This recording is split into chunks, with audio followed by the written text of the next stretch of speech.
Hi welcome back again in calculus and trigonometric course. Last session है chapter 8 का, जहां पर हम डिफरेंट टेक्निक्स देख रहे हैं इंटीग्रेशन को सॉल्व करने के। 8.8 इम्प्रॉपर इंटीग्रल का है, इस सेशन पे जान सकेंगे।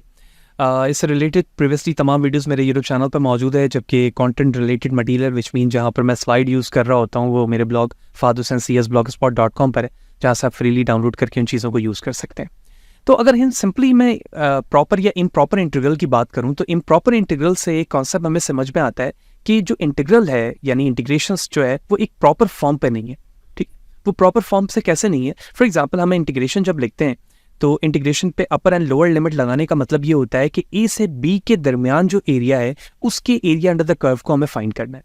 लेकिन अगर मैं इंटीग्रेशन पे कुछ यूँ बनाऊँ कि आप ए से इनफाइनाइट तक के एरिया को फाइंड करें और उसे बताएं, तो हम जानते हैं कि हम ऐसी सिचुएशन पर हर दफ़ा ऐसा नहीं हो सकेगा कि हम इसे फाइंड कर सकें और फाइंड करके बता सकें कि क्या वैल्यूज़ आ रही है, कि वो 1 आ रही है या कोई भी कांस्टेंट वैल्यूज़ आ रही है या फिर इन्फिनिटी आ रही है। लेकिन ऐसा ज़रूर मुमकिन है कि जब हमें इंटीग्रेशन इस फॉर्म पर दिया जाए जिसे हम improper form of the integration कह रहे हैं, तो यहाँ पर कांस्टेंट वैल्यूज़ भी आ सकती है और based on the input integration of limit इसे हम इनफाइनाइट फॉर्म पर भी आउटपुट के फॉर्म पर होता हुआ देख सकते हैं।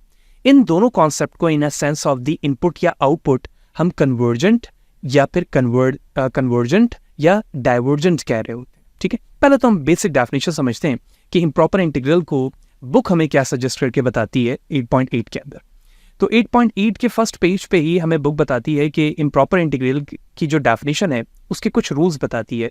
कि रूल नंबर 1 कहता है कि if f is continuous on a close interval starting is a close interval a and open interval infinity, यानी a से लेकर इन्फिनिटी तक की वैल्यूज का एक इंटरवल है, तो मैं a अपॉन इन्फिनिटी फंक्शन लिख सकता हूँ। तो ये बराबर है कि हम अपने लिमिट को जो अपर वैल्यूज है b उसको हम इस फॉर्म पे लिखेंगे, यानी इन्फिनिटी की जगह मैंने लिमिट की वैल्यूज b लिखी, तो वही बात हुई कि इसकी वैल्यूज इन्फिनिटी के बराबर है function f of x dx, इस फॉर्म पे उसे लिखा जा सकता है।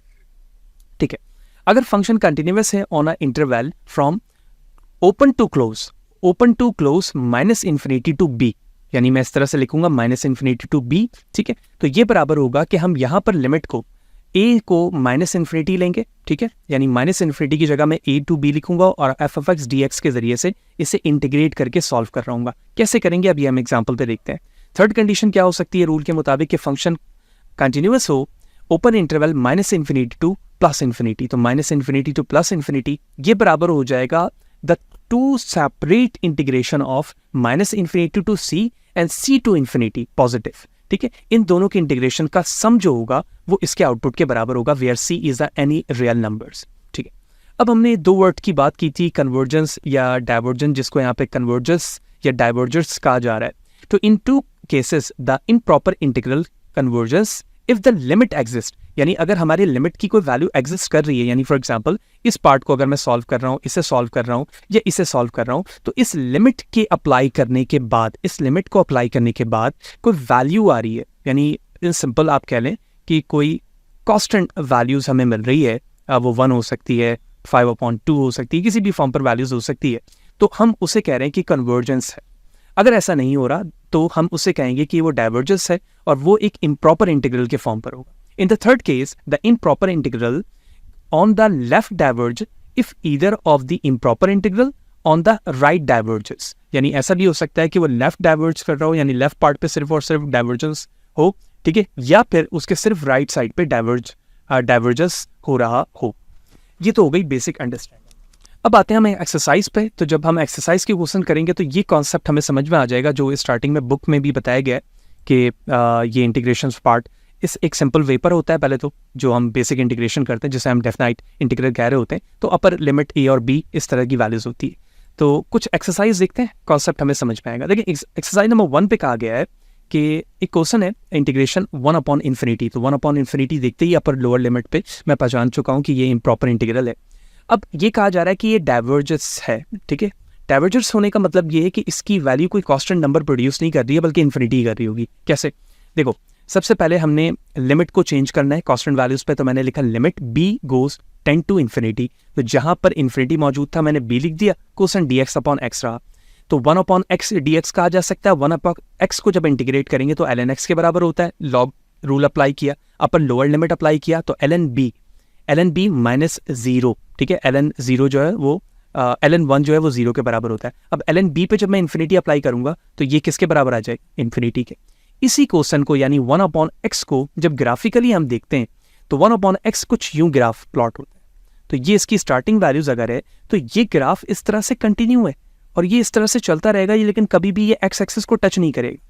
तो इस तरह से जब एरिया अंडर द कर्व आप फाइंड करेंगे इस क्वेश्चन पे तो ये कन्वर्ट्स नहीं हो सकेगा बल्कि डाइवर्जेंट होगा, ठीक है। होप यू अंडरस्टैंड की कॉन्सेप्चुअल चीजें क्या थी। अब एक और क्वेश्चन है एग्जाम्पल 2 में जहां पर हमें कन्वर्जेंस की कॉन्सेप्ट का पता चल रहा है, यानी कॉस्ट एंड आउटपुट वैल्यूज आ रही है कैसे। तो इन दिस सिनेरियो 2 क्वेश्चन है exponential minus x improper integral के साथ। तो अगर हम इसे सॉल्व करना शुरू करें अकॉर्डिंग टू द रूल्स जो अभी हमने 3 देखे हैं, तो इन्फिनिटी को मैं b पे कन्वर्ट करूंगा, b टेंड टू इन्फिनिटी होगा।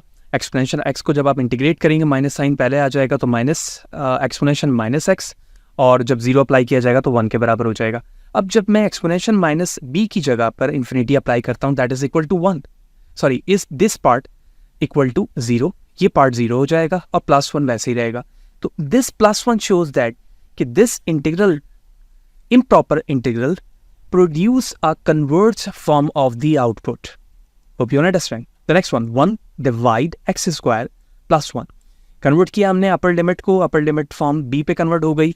हम जानते हैं कि ये जो पार्ट है टेक्निकली ट्रिग्नोमेट्रिक फॉर्म पर tan इनवर्स के बराबर होता है। tan इनवर्स पे वैल्यूज अप्लाई की b, और जब 0 अप्लाई करेंगे तो वो 0 हो जाएगा। tan इनवर्स की वैल्यूज इन्फिनिटी बराबर होती है π/2 की, that's converted into a numeric values instead of the infinity, that shows that it's converged based on this improper integral. Technically अगर आप इन्हीं क्वेश्चंस को ग्राफ पे देखें जो बुक पर दोनों ग्राफ को शो किया गया है, तो ये बड़ी इंपॉर्टेंट चीज दिखाई गई है कि the area of the unbounded region is 1, ठीक है। अनबाउंडेड रीजन जो है वो 1 है, जबकि 1/x² + 1 पे भी अनबाउंडेड रीजन है जो कि π/2। अब देखो जब बाउंडेड या अनबाउंडेड का वर्ड कैलकुलस में बार बार आ रहा होता है, बाउंडेड का मतलब होता है बाउंड्री। जब मैं किसी भी क्वेश्चन में बाउंडेड का वर्ड इस्तेमाल करता हूं, जब हम क्वेश्चन देखते हैं बाउंडेड या फिर अनबाउंडेड, तो ये एक दूसरे के ऑपोजिट है। बाउंडेड का मतलब है बाउंड्री, यानी उससे आगे वो नहीं जा सकती, और अनबाउंडेड का मतलब है कंटिन्यूटी। तो अब जब यहाँ पर मैं देख रहा हूं तो ये अनबाउंडेड है ना, यहाँ पर रिस्ट्रिक्शन नहीं है, तो ये इस तरह से वैल्यूज आके चलती जा रही है, इसी तरह ये भी चलती जा रही है। लेकिन चलने के बावजूद जो इसके रीजन आ रहा है वो एक न्यूमेरिक वैल्यूज 1 और π/2 आ रहा है, और वो कैसे आ रहा है वो हमने रूल्स के मुताबिक देख लिया, ठीक है। यानी यहाँ पे सिंपल अगर आप बाउंडेड को समझना चाहते हैं तो अगर मैं x स्क्वायर का जब फंक्शन बनाता हूँ तो वो यूं होता है, ठीक है, ऑलमोस्ट ये कुछ यूं होता है, ठीक है। तो ये जो रीजन है इससे नीचे नहीं आ सकता, तो इसका मतलब ये हुआ कि यहाँ पर इसकी रिस्ट्रिक्शन है, ये बाउंडेड है, लेकिन ये चीज जो है इसकी ये कंटिन्यूटी है, तो यहाँ पर ये क्या हुआ, अनबाउंडेड हुआ। तो ये कॉन्सेप्ट हो गया बाउंडेड और अनबाउंडेड का। Hope you understand. अच्छा, इसी तरह से इम्प्रॉपर इंटीग्रल को जब हम सॉल्व कर रहे होते हैं वहाँ पर हम एल हॉस्पिटल रूल को भी इस्तेमाल कर रहे होते हैं, यानी जो फंक्शन है जहाँ पर हम लिमिट की वैल्यूज पुट करते हैं डायरेक्टली सब्स्टिट्यूशन पर, तो वो इनडिटर्मिनेट फॉर्म पर आ जाती है। और हम जानते हैं कि 0/0 या इन्फिनिटी के जो इंटरमीडिएट फॉर्म होते हैं, इनडिटर्मिनेट फॉर्म होते हैं, वहाँ पर एल हॉस्पिटल रूल को इस्तेमाल किया जाता है, जो बराबर होता है first derivative of the upper values divide by the first derivative of the denominator यानी लोअर वैल्यूज, ठीक है। अच्छा, लेकिन यहाँ पर इम्प्रॉपर इंटीग्रल में ये कैसे इस्तेमाल हो रहा है, तो फंक्शन हमारे पास है 1 - x multiply by exponential minus x, जिसको हमने यहाँ पर प्लॉट करके दिखाया हुआ है, ठीक है। और ये कुछ इस तरह से वैल्यूज प्लॉट हो रही है नेगेटिव वैल्यूज की वजह से। अब इंटीग्रेशन बाय पार्ट हमने सबसे पहले इस्तेमाल किया, तो u बराबर हो गया 1 - x के, और dv बराबर हो जाएगा एक्सपोनेंशियल माइनस x। तो हमने इंटीग्रेशन बाय पार्ट्स के बेसिक टेक्निक को इस्तेमाल किया। बाय पार्ट्स इस्तेमाल करने के बाद now it's converted into this form. Now applying the definition of the improper integral. अब जब ये फॉर्म इस फॉर्म पे कन्वर्ट हो जा रहा है, तो अब हम डेफिनेशन इम्प्रॉपर के मुताबिक इसमें इंटीग्रेशन अप्लाई कर रहे हैं, यानी 1 इन्फिनिटी की जगह हमने b अप्लाई किया। इस पार्ट पर हम लिमिट अप्लाई करेंगे, तो अपर एंड लोअर लिमिट यानी लोअर 1 इन्फिनिटी की जगह b है, अप्लाई किया, सब्स्टिट्यूट किया वैल्यू को। अब यहाँ पर ये जो पार्ट है जहाँ पर हम लिमिट की वैल्यूज अप्लाई कर रहे हैं, यहाँ पर हम क्या देखते हैं, finally using a L hospital rule on the right hand limit produce. जब हमने राइट हैंड लिमिट्स पर जब वैल्यूज डाल दी तो एल हॉस्पिटल रूल का यहाँ पर इस्तेमाल किया जा रहा है। जब हमने वो अप्लाई किया तो अब हमें किस चीज़ की ज़रूरत होगी, अब हमें फर्स्ट डेरिवेटिव की ज़रूरत होगी। अगर आप इस स्टेप को बगौर देखो ना, तो ये कुछ इस तरह से हो रहा है कि x एक्सपोनेंशियल माइनस x था, तो x वैसे ही रहा, सेपरेट कर रहा हूँ, और एक्सपोनेंशियल माइनस पर बी आ गया, ठीक है। उसके बाद माइनस साइन, एक्स वैसे ही रहा, ठीक है। अगर आप एक्स को देखो, क्योंकि हम यहाँ पर 1 अप्लाई कर रहे हैं ना भाई, इस जगह पर हम 1 अप्लाई कर रहे हैं, तो अगर मैं यहाँ पर 1 अप्लाई करूंगा इस फॉर्मेट पे, तो ये हो जाएगा एक्सपोनेंशियल माइनस एक्स। तो इस एक्सपोनेंशियल माइनस एक्स को मैं नीचे ला सकता हूँ ना भाई, तो इस तरह से एक्सपोनेंशियल एक्स लिखा जा सकता है इस फॉर्मेट पे वैल्यूज, ठीक है। अब जब इस तरह से वैल्यूज लिखी गई ना, तो अब जब इस पे हम इन्फिनिटी अप्लाई कर रहे हैं, यानी इस फॉर्म पे इन्फिनिटी अप्लाई कर रहे हैं इस पे, तो ये इन्फिनिटी माइनस इन्फिनिटी, ठीक है, यानी इन्फिनिटी अपॉन इन्फिनिटी, यानी ये वो फॉर्म बन रहा है जो कि इनडिटर्मिनेट फॉर्म था।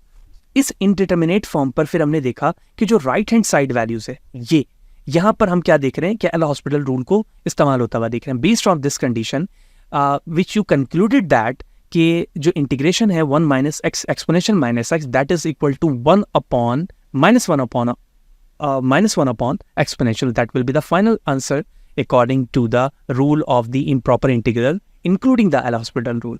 तो ग्राफिकली हमने देखा यहाँ पर कि फंक्शंस को जब ग्राफिकली फॉर्म पर प्लॉट किया गया तो वो इस तरह से प्लॉट हो रहा है, और ये जो एरिया अनबाउंडेड है वो ये रीजन है, ठीक है। ये इस तरह से ये कंटिन्यूटी के साथ एक्स एक्सिस पे चलता रहेगा। You will understand the conceptual understanding of the L hospital rule here. The final example, infinite upper and lower limit of the integration, जो अभी हमने रूल्स पे भी थर्ड पे देखा था, यानी दोनों अपर एंड लोअर लिमिट का इस्तेमाल किया जाए। Exponential x divide 1 plus exponential 2x, अगर आप लिमिट देखें तो minus infinity to plus infinity है, हम दो पार्ट्स में डिवाइड कर देंगे, एक जगह माइनस इन्फिनिटी को और एक जगह प्लस इन्फिनिटी को इंटरटेन करेंगे, that will be the part according to the rule.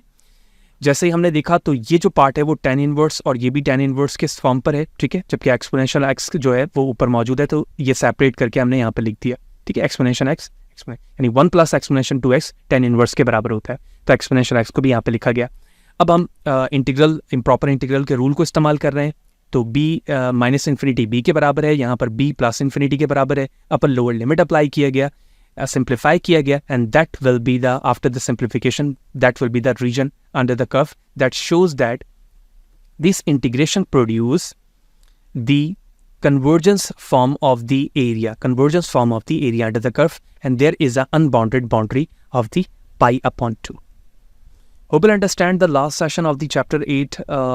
different topics हमने इस session पे जाने, बहुत ही इंपॉर्टेंट टॉपिक था चैप्टर 8 का, जिसके अंदर हमने इंटीग्रेशन के डिफरेंट टेक्निक्स देखे, किस तरह की टेक्निकल अंडरस्टैंडिंग होनी चाहिए जब आप इंटीग्रेशंस के प्रॉब्लम को सॉल्व कर रहे होते हैं। And I am pretty sure कि with respect to the machine learning, deep learning and the data science, we learn a lot of the things including the concept of the integration rules, differentiation, different kind of the theorems, and we are ready to move on the chapter 9, जहाँ पर हम series and sequences के concept को जानेंगे, convergence and divergence के वहाँ पे भी हम कॉन्सेप्ट देखेंगे, एंड सो ऑन। इस तरह से हम मल्टीवेरिएट कैलकुलस की तरफ मूव होते जाएंगे। इसी तरह से जुड़े रहें, चैनल को सब्सक्राइब नहीं किया हुआ तो ज़रूर करें ताकि इसी तरह की मोटिवेशन बरकरार रहे। नेक्स्ट सेशन पर मिलते हैं जहाँ पर हम चैप्टर 9 को स्टार्ट करेंगे। सी यू देयर।